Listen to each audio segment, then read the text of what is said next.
So like, how do you develop systems with the parents and the communities to make sure that it's a reciprocal relationship and that, this is a part of the research. We are studying how do we do this community engaged research and like how can universities better partner with these organizations? So, yeah, it's just like continuous growth and understanding and revisiting. We have a new board for our Freedom School, so it has parents and different community center leaders from campus and things that are making up. And so figuring out what are the university's roles, what are the church's roles and, responsibilities. So, yeah, continuous. So. And I think this ties really well to prompt two. So if you could look, sorry. Yeah, so this one's about authentic collaboration and ensuring reciprocity.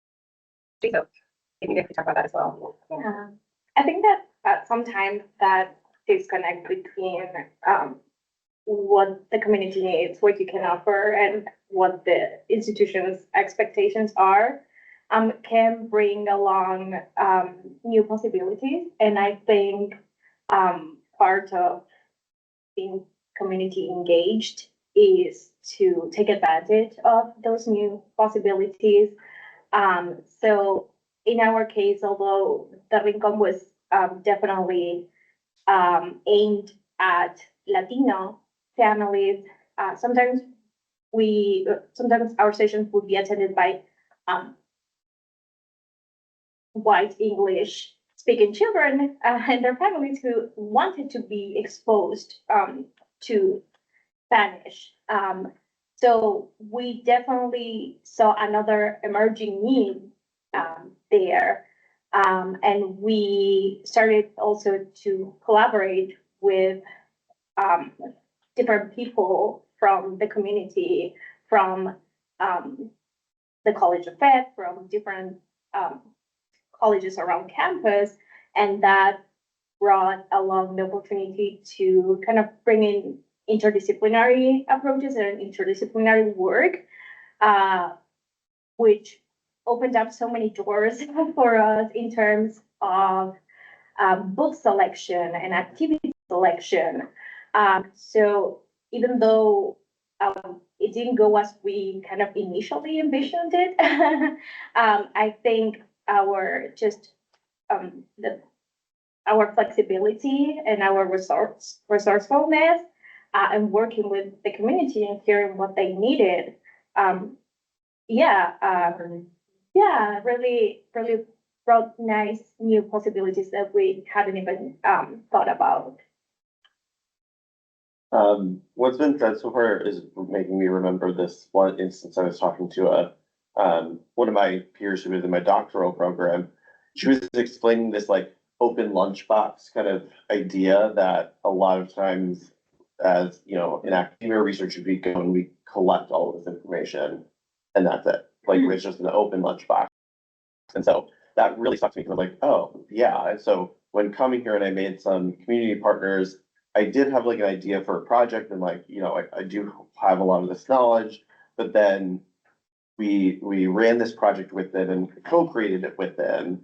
But then through our last interview, what we thought was gonna be the last interview, we were learning from the main educator that like, this wasn't enough. And it was being shared that like so many people have kind of come in this like revolving door, and I didn't want to do that. So the project totally went in a different direction, but it was way more meaningful because like they had that voice in it. And I don't know, I just have this, I feel like I'm constantly unlearning since like graduating, which is great. And I think, I try to teach my students that as well, that like all of this knowledge and expertise is not it's not held just in this institution or like by us. And so we need to work with these community partners, whatever that might look like, because they have the knowledge and the expertise. And we kind of need to shift that way of thinking. Yeah, I guess to piggyback off of what everyone said, or to echo what everyone said, I think it's important to decrease self so that our partners can be increased in a way. And so elevating voice so that, I think community engagement work is very humbling, and it takes a lot of humility. right? And so it's not always about like what we can provide and what we can do, but listening to our partners, hearing their needs, and maybe supplementing that with some processes that we might be able to pull from our own expertise to help meet those needs.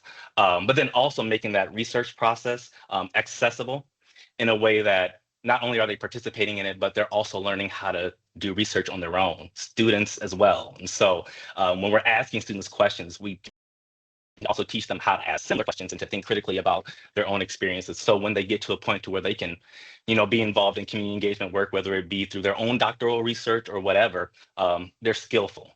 And so not only are we working with our communities to meet those needs, but we're also educating them to be able to do it in a world or a situation where we might not be present to be able to provide those resources.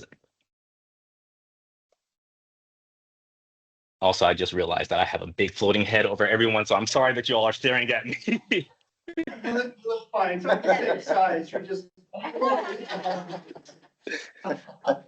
So a comment and a question for you guys too. I hope this doesn't get too far from the two discussion points. I think it's related. So I don't know if you've seen the Spencer Foundation has put out a really comprehensive report called Enhancing the Preparation of Researchers Yeah, for Transformative Research and Education. I I think it's a great blueprint for our college, and you guys are really highlighting some of the things that are in here. And so like they outline 6 domains of learning. Number 1 is community engagement. Developing capacities to engage, learn from, and collaborate in research with communities beyond the academy. And then 4 is about ethics, since you touched on that with the reciprocity here. And then finally, knowledge mobilization, also, how do we ensure that what we learn goes back to benefit the communities. So you guys are living examples of that, so thank you. But I'm curious, what are your thoughts about how do we get this more ingrained in the college and our methodology courses and our other courses? Could you share that to the team chat? Sure. Thank Absolutely. you. Yeah, thank you, Austin, for sharing that with me. He mentioned it to me. How do we get it more ingrained? Yeah, Is that your question?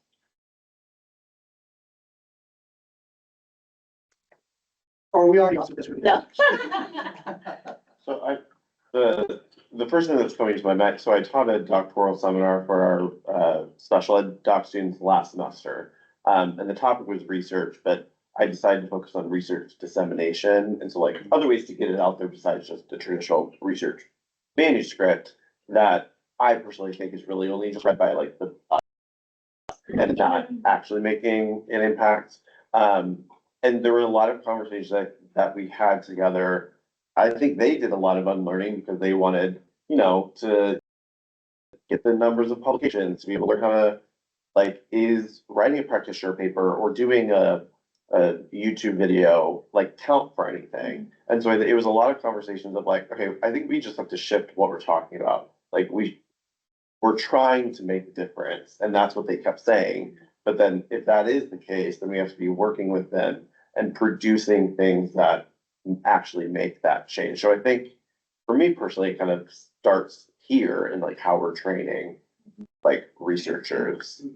I would have to agree with that.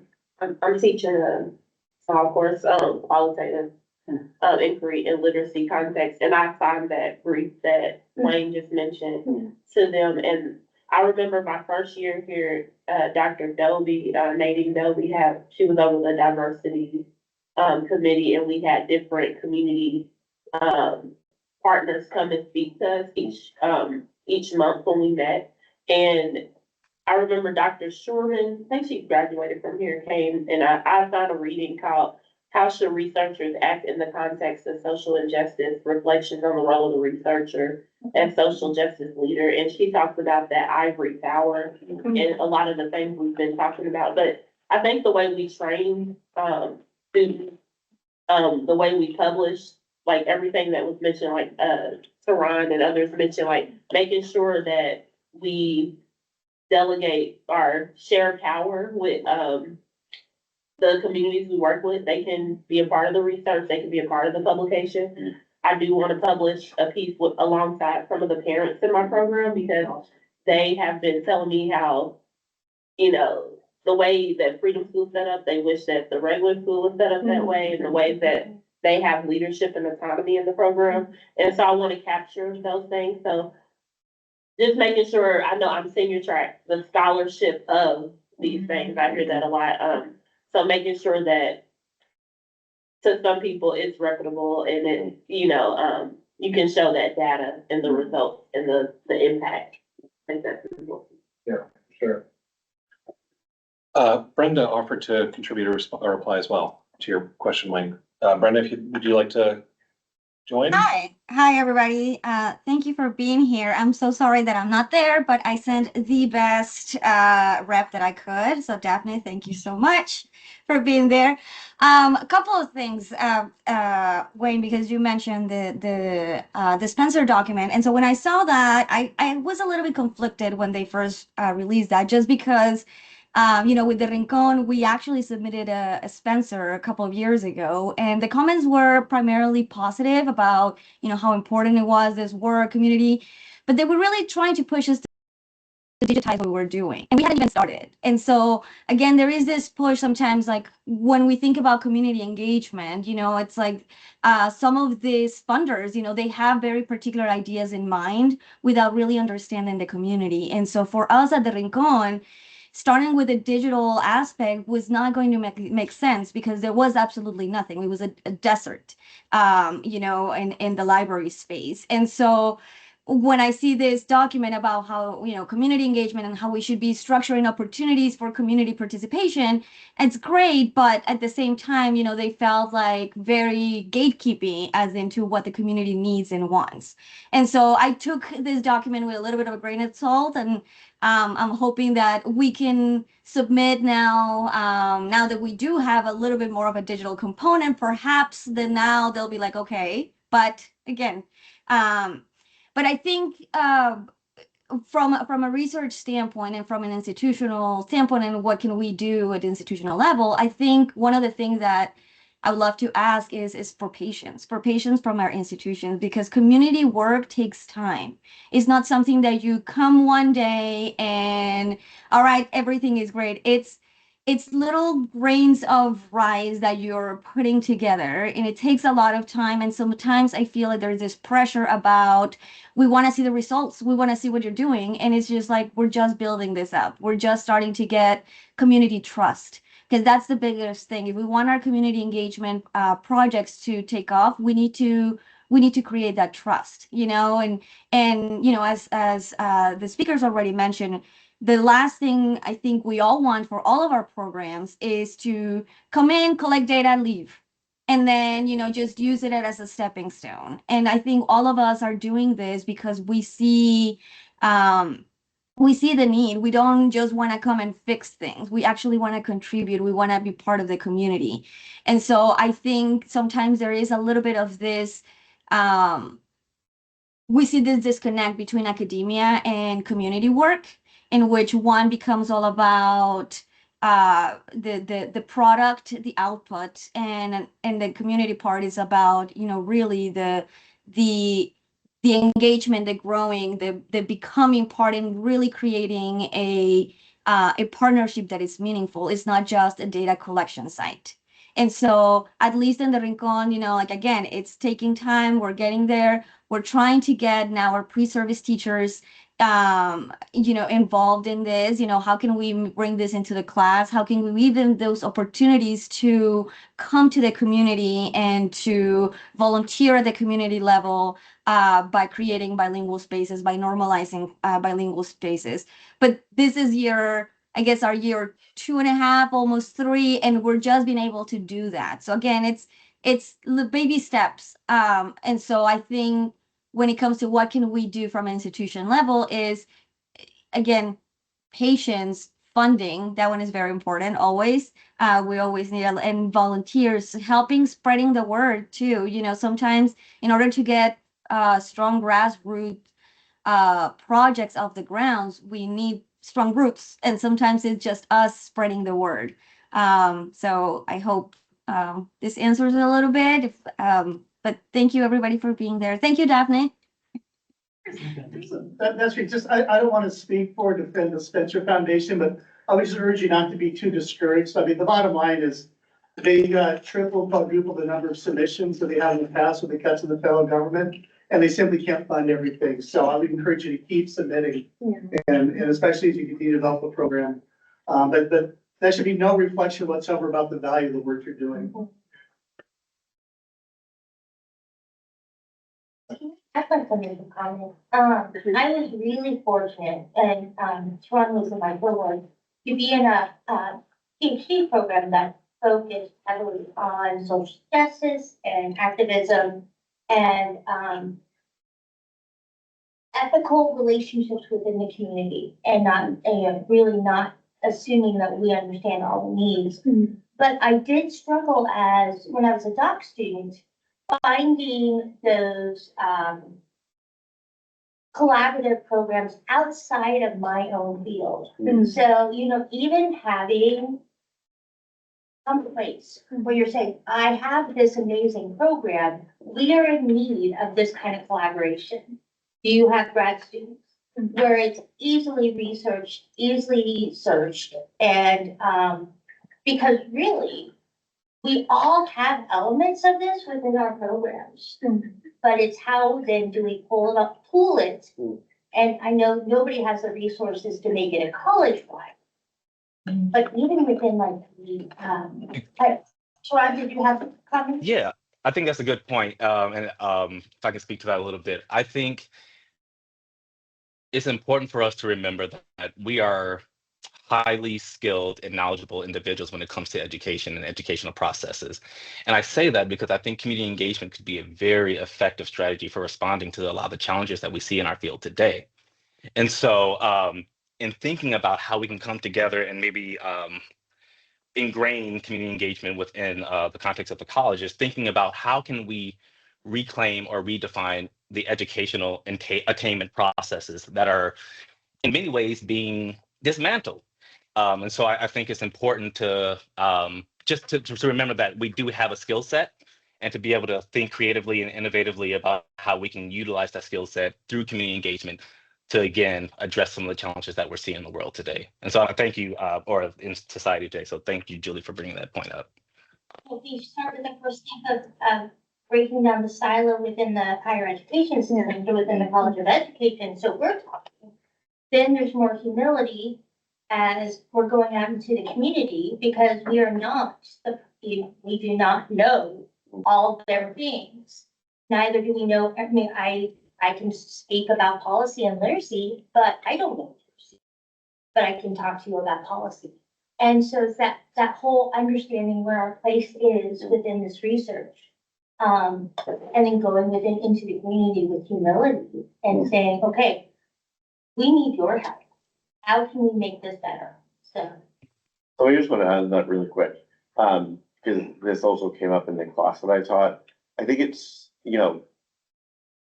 for like doc students, like I think there is a want to like do this community work as well, but it does take a ton of time and like energy. And then, so I think also kind of looking at the structure of how we train future researchers, like if we're not giving them the opportunity to these, walls to do the work, then we're still kind of like perpetuating this, like, oh, we're taking, because there is a time limit to it. And so I don't know the answer to that, but I think that's also a little bit of a struggle too. I mean, I also think that just looking for opportunities to connect with different people that have different disciplines to yours pretty out. For example, in the Step into STEM event, we connected with people from Purdue forestry and natural resources, and that's how collaboration came to be. And they came in and they did a wonderful session on preserved species that you can find at the Tippecanoe County. And we also went to literal schools, book fairs, just looking for those opportunities and being open to collaborating with local artists and parents who are willing to come and read, and different people from different disciplines. I think you kind of need to be open to all of those possibilities and always have your eyes peeled, and just trying to make those connections, which is not easy, but just knowing that everyone, even though we have different cultural and linguistics and even professional backgrounds, we can all learn from one another, and that's what makes us stronger. So it's related to what we're talking about, but I'm thinking especially for graduate students and then early career faculty, how do we build our capacity to do this work? And so thinking about like the knowledge, the skills, the dispositions, how do we build that? And then thinking specifically for like early career faculty, when you're transitioning to a new place, as I'm thinking about moving for a job, how do we initiate this type of work, especially as you're starting your career in a new location? How do we build the knowledge, skills, and dispositions to do that work there as well? Tap into the community. Mhm. I think I was fortunate my first year, I had a mentor, Christy Wesseltown, she kind of threw me in. And she had some support for me, but what I've found over the years is, like Daphne said, it's the more you network and learn the community. I think going in as an observer and going to those spaces and, maybe attending some school board meetings, some community meetings, learning what is the culture of that community and learning the needs of that community. Let that kind of guide how you as a researcher can, incorporate your work within the community. I think that's the first start. That chapter I recommended Sherman, she talks about it, is really understanding them, letting them use their voice, and then going from there. Yeah, I think I expect, this is only my second year in the area, and so everybody in my program area was very nice to like connect me with community, which has been awesome. But I think even in starting those relationships, I think there was a little bit of hesitation from those community partners, like I was just gonna run something and then like leave. And so for a majority of all of them, like I've been giving my service to them of what they need, and I haven't asked for anything in return. And I think that's built a lot of good trust and communication, so that like as we develop things together, it's kind of changing what this relationship is of like a researcher. And the more you know the community, the more impactful your work is, because like Daphne said, I've been able to collaborate with like Junior Achievement with Freedom School and Indiana Hunger Network to do like cooking demonstrations with the family, things that I didn't know about that were available in Indiana. The choir director from the Black Culture Center, Jorge, had them come and lead choir each week. And so the more you kind of tap into the resources, you're not feeling like you have to recreate systems because you know about what is available.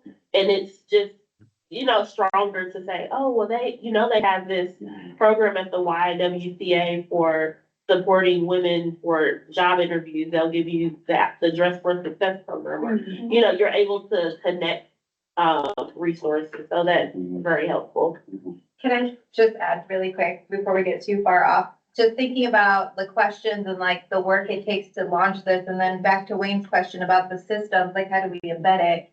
It really makes me think about what Jason said, where it's like you have these teaching responsibilities, that's like a slice, and then you have scholarship, which is a slice, but then you have like service/engagement, and those are like they could be kind of similar, but they're also very different. So like the university has needs of you, right, to do committee work, to do things, but then this engagement is actually a ton of work and it's often happening offload.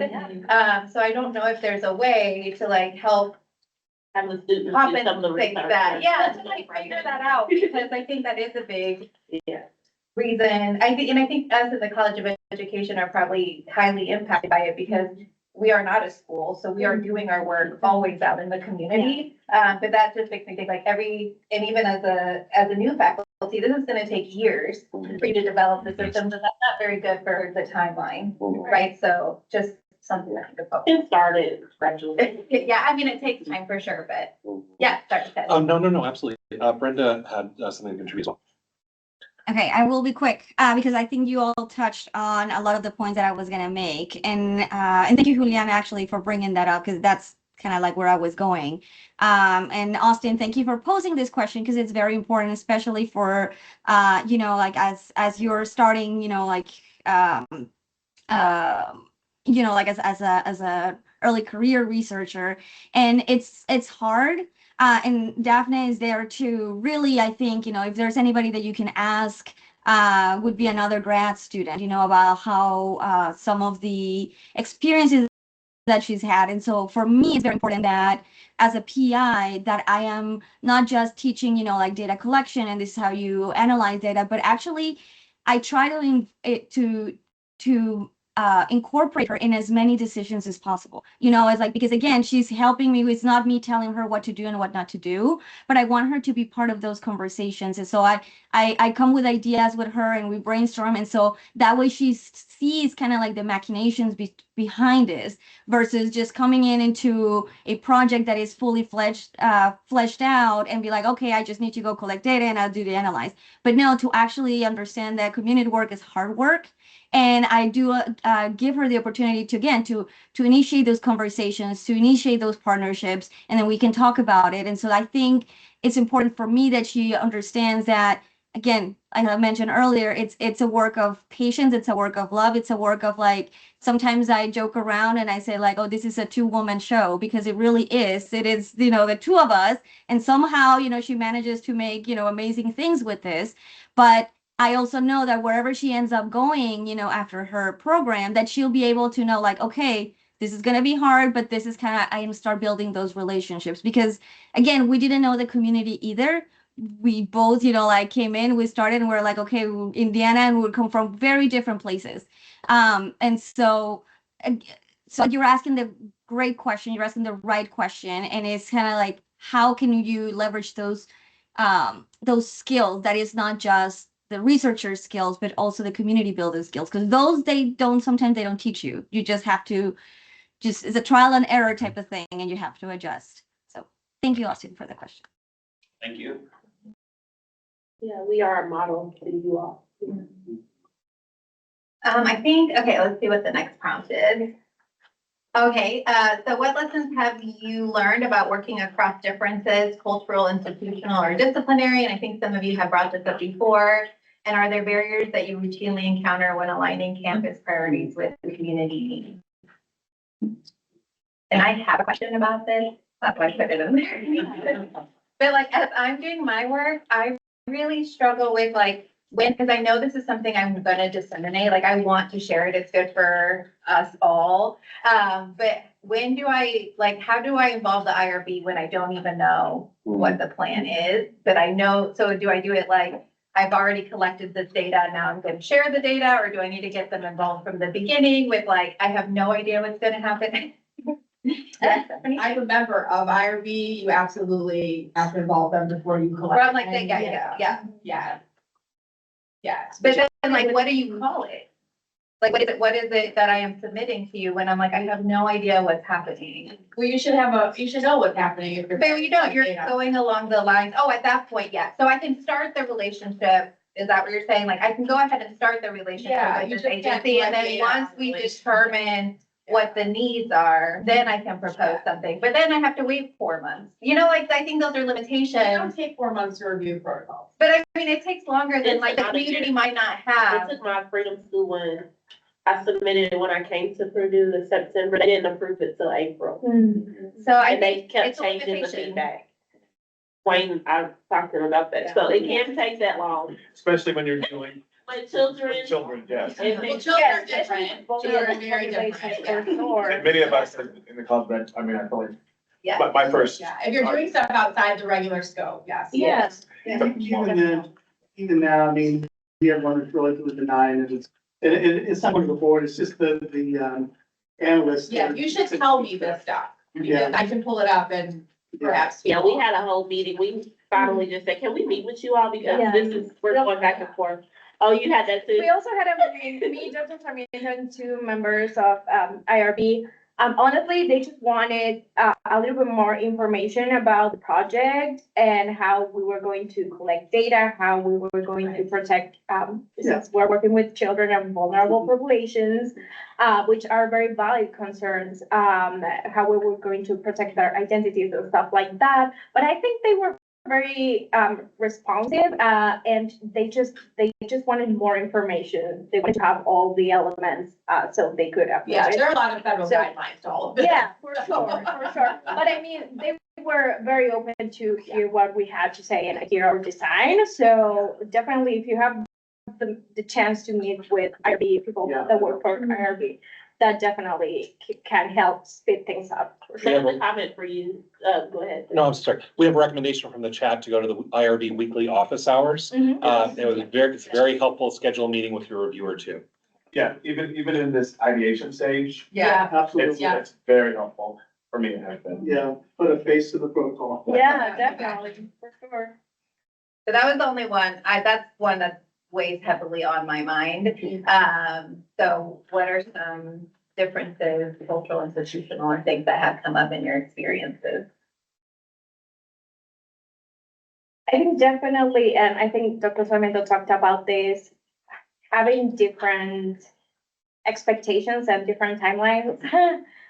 So community work definitely take time and trust, and you need to build that confianza, that trust with your co-creators or co-constructors of knowledge for sure. And of course that is a process. It's not it's not an easy process and it's not fast. And sometimes the university might be a little bit too focused on outcomes, seeing those outcomes. So definitely working on different timelines could be a concern. Yeah. Mine would be funding. Mm. So, I'm running a 6-week summer, it's from 8 to 3 o'clock. Breakfast, lunch, snack, 8 interns, 2 graduate students. And, it's free. So the program, we don't charge for it because it's for marginalized children. The guideline of the Freedom School program, we only accept children that need it. And so just grants, like Wayne said, with, funds being cut from such programs, I'm every week, writing grants. I'm submitting the Spencer Monday. Indiana after school, just networking. I feel like with community work, it's really about networking and finding out like what is available, not just relying on research grants, but also what are the community sources. We've been funded through Metro in the past, and just little small seed grants. Some of the grants, the Office of Diversity, Inclusion, and Belonging got, erased, but they funded us every year. So then trying to figure out, okay, what do we do now? How do we pivot? And so, that's been like the biggest challenge. And then the program I did, I don't know if that's still available, but that really helped me to go through the community, the scholarship of engagement. You went through my senior files, had really good questions. And so institutionally, we do have resources at our college that can help with thinking about that impact. We want to talk about that. I mean, I guess what I want to say, not necessarily specifically about that, is just to echo some of the things that people are saying, like, so networking and not networking just for, I mean, when I was an undergrad, I hated that word because it sounded slimy and yucky, but so again, I did my PhD here and Joanne Fillion, was my advisor. Love her. When I was like just at the master's level, they were like, you aren't gonna go to these, I mean, they didn't make this, but they're like, you need to go to these conferences, you need to get to know people. And I mean, I was happy to present my work. And I will say that it's just a small plug. I would be talking to like 4th-year PhD students, but that was like their first conference. Like, what? How is that even possible? But anyway, but my point was you get connected to lots of people, future collaborators. And I love that. But anyway, what I'm getting at is like collaboration is so important. And so this isn't necessarily a barrier. This is something to help navigate, I think, the barriers that the institution has barriers. Which I guess any institution will, but our institution certainly has barriers. So the collaboration across colleagues, across colleges, even tapping into university level resources really helps. And something that sounds so cliche, but like celebrating the small things. So while the university does have high expectations or they want a fast turnaround, and because of the nature of the work that we do, there sometimes just isn't. But even just the nature of the work that we do, and even just like the beginning of these amazing projects that you're working on. There are conferences that will allow you to talk, to present based on where you are. And so that's what I mean by celebrating these small things. So maybe your project isn't finished, maybe you don't have a publication out, but you can present at, so. ARA maybe. Yes, present as much as you can on where you are, because I mean, granted that we're checking off institutional boxes, but that's part of it. We agreed to that again. We decided to become faculty. So, present when you can, collaborate. Give yourself grace. Definitely give yourself grace. This is kind of like a small enterprise that we are running, right? I mean, we don't have start funds in terms of like, All my fun. I'm gonna start, I wasn't thinking about that, but I meant like, we don't have a venture capitalist saying, here's a bunch of money to do this thing. So rely on we have, and community, sometimes there are grants that I have gone after that I cannot be the PI because it had to be the community partner. And so that, working with the community partners got the grant, but then because in this case, it was the city was like, we want to get behind that because the grant itself was really small. So the city threw in like $100,000 more, and then another organization threw in another $100,000. So my point is, I'm just echoing what you said, right? Like we need resources. We're not limited to foundations or NSF or NIH. We have, granted, it's not gonna be at the $3 million level, but all of it helps. The Dollar General grant is $3,000. If you are an undergrad, if you're a grad student or if you're working with grad students, you can also apply for the service learning grant, which granted is not a ton of money, but it will be enough to cover some small expenses. So that's definitely something to look into. And if there are more than one of you, if there are two, Exactly. that constitutes a team and you get 1,500 as opposed to. There you 5. go. Perfect. So Ron has some update, didn't you? Oh, I didn't. I was just adjusting. I heard you. Yeah, Ricky or Teron? I was just gonna say, jumping off of that and echoing, maybe like being that, I've been trying to be more savvy because there are the numbers that we have to get, or the boxes that you have to check. And so like, as I'm doing the project, can I work with this community partner to like come up with a practitioner paper that might be seen by other community members or researchers of like a process that we're going through, even with working with this young man from the YMCA, like we're working with our students, like, hey, let's figure out a project that we can put together or just like disseminate that we are doing this so like others can jump off of it. So it does check a box while you're waiting for maybe the bigger project to like get finished. And I think we need more of those things. Yeah.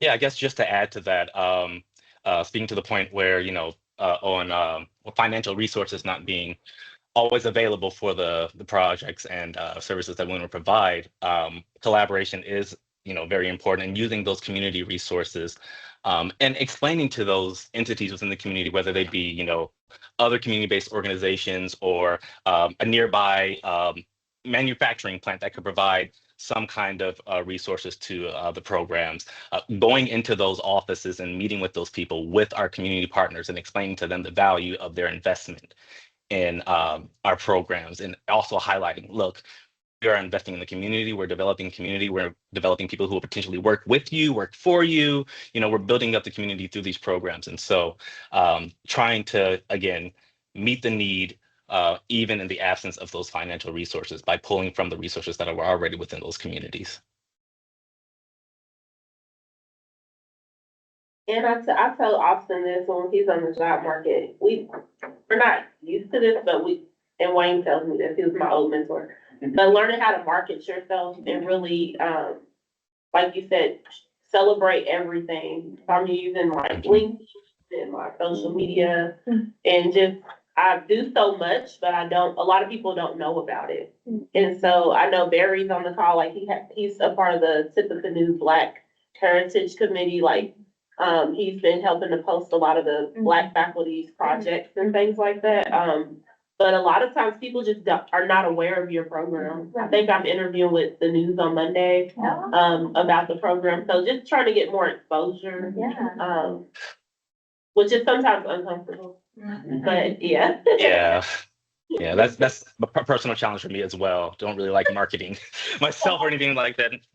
kind of passively say, by the way, I have this program if you want to invest, but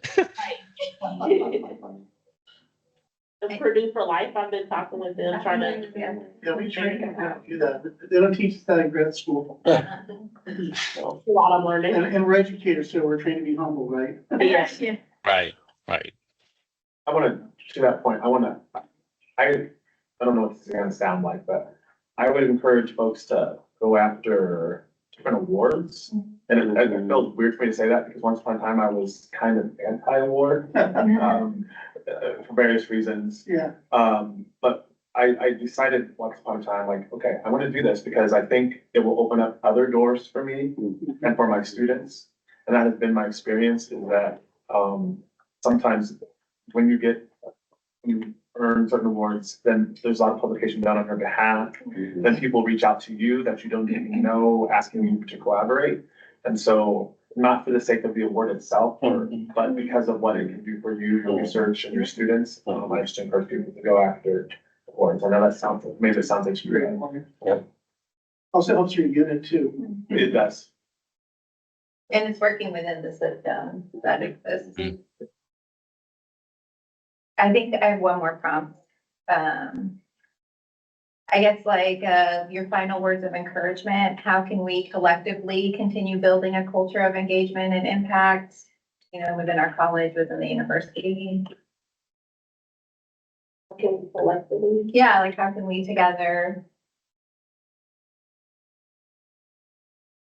Supporting each other's work. I know I went to one of the read aloud, one day I was free and I came to El Rico. To see what it was about, and Brenda has come to Freedom School to do some parent workshops. Because we do have a bilingual population. So just as faculty supporting each other's projects, the interdisciplinary part, we have math, educators. Renee's come, done some projects at Freedom School, so just really seeing how, and Maureen was an intern in our program, so, just finding ways for everyone to be involved and learn about it. Wayne got to see our finale last year, so just supporting one another, I think that's really big. And then do you reach out to those people or do they come to you? Like, how do you kind of start those collaborations? Like the interdisciplinary or? Yeah, like having people, or do people hear about you and then they come to you, like, how can I help? Or are you reaching out to people and having them? Both, it's some of both. The invitations are helpful. Yeah. Yeah. Social media presence is also helpful for sure. Just trying to disseminate the information. And yeah, I think it goes both ways. Sometimes people will reach out and even if you think it's, oh, how is this going to fit into the program? There are ways, there are ways to work around it and, you can for sure make it work. So, and also, being open and reaching out to other people as well. And if I get a resource, I'll share with, like, Brenda, you should apply for this, or you should connect with this person. Yeah. I think for me, the biggest thing is like for having us continue these conversations in different spaces to reshape the system. Because whether that's our training our undergrads or doc students or like in our program areas, like I think there still is this ingrained idea of like what academia is and what research is that we just need to shift so that we can do more of this work. Just talking about it more. I guess just to add, overall, just embracing community, prioritizing initiatives, projects, so on and so forth that highlight, learning and living together. I think we've slowly kind of inched away from that, and I think it's important that we get back to that and reframe education, again, educational attainment process, and whatever we do as far as community engagement, reframe it in a way that centers, again, living and learning together and being in community with one another. I would just add that to the extent that it's possible, this might have even addressed one of the questions from online earlier. I think it was Timmy's question about capacity. But we've talked about humility and, there are things that we are not able to do, or maybe there are things that we want to do, because it's outside of our our area of comfort or something, maybe in terms of out of our area of expertise, but among us, even maybe across campus, there may be faculty who are running programs that could better address our community partners' need. And so not necessarily asking them to give more, because we don't all necessarily have more to give in terms of time, emotion, or any of that. But if there's a program that they're running that could easily really sort of be looped in to what we do, or ran tangentially and connect, I think we could connect in those ways to support each other that way. So not necessarily asking, I mean, we can do more if we want, but I'm just saying, like, if there are programs that better address something, to just reach out. And that's one thing I want to say. But then I think just going to, like, I've only been to Freedom School once or twice.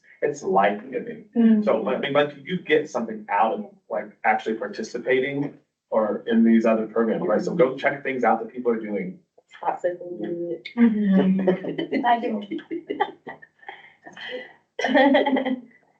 If you have the chance to go to their Juneteenth program, it's amazing.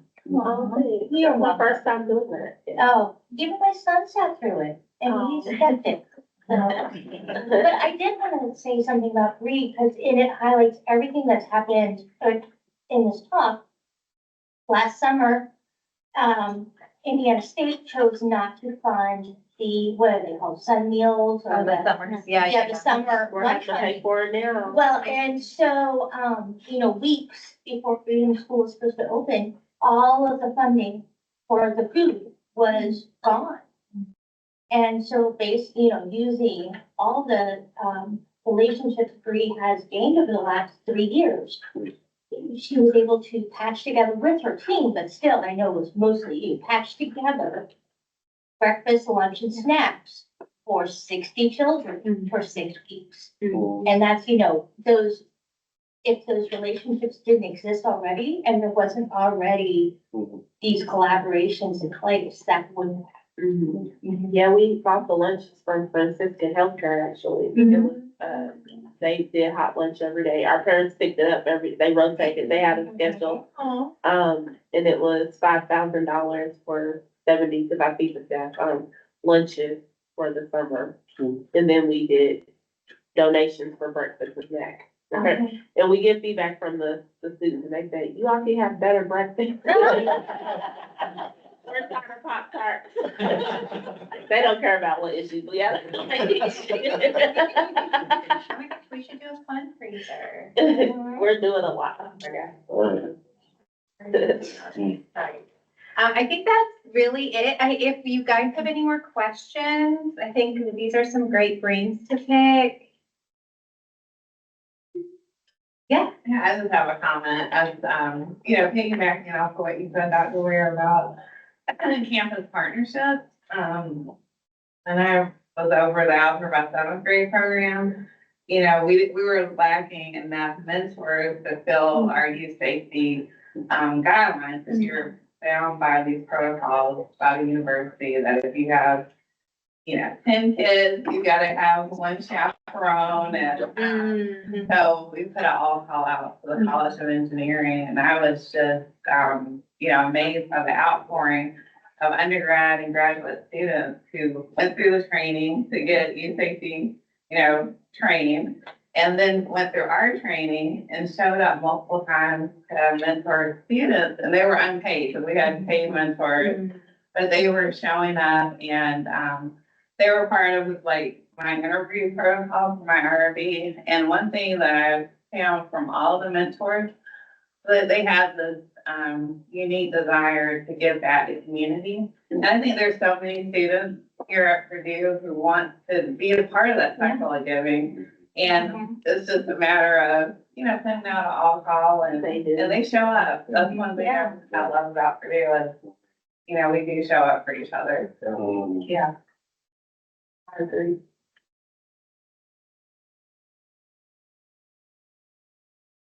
Oh, there's a question from Temi online. Does anyone have an advisory board or something similar? I'm thinking of adding one, but feel weird about asking them to be fundraisers. We have one, but they're not fundraisers at this point because it's so new. But we will eventually, I've heard people say that to be on a board, you have to give so much or raise so much, or maybe come up with a fundraiser. That might be a way to think about it. You have an advisory board, but they're not fundraising. When did you put in your advisory board? Like from the very beginning or? No, it just started this year, so it's the third year. The pastor and one of the parents, she's the board chair. They, because the capacity, I don't, I said I'll just kind of be involved, but they lead it. And giving the church that autonomy to, lead that part aspect of it, the fundraising. They have a couple of fundraising events coming up. Okay. They did one at Bad Mushrooms, the first one, and then they're doing a CPR one. Someone does CPR and they're just taking some of the proceeds that you pay for it to give to Freedom School. So.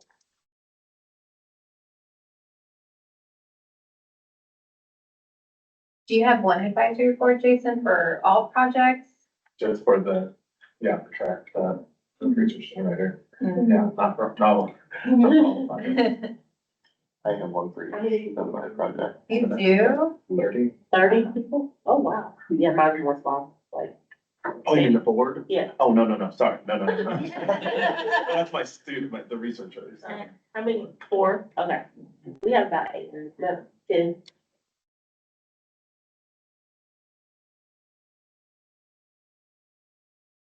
So Ron, do you have a board? No. Just that and me.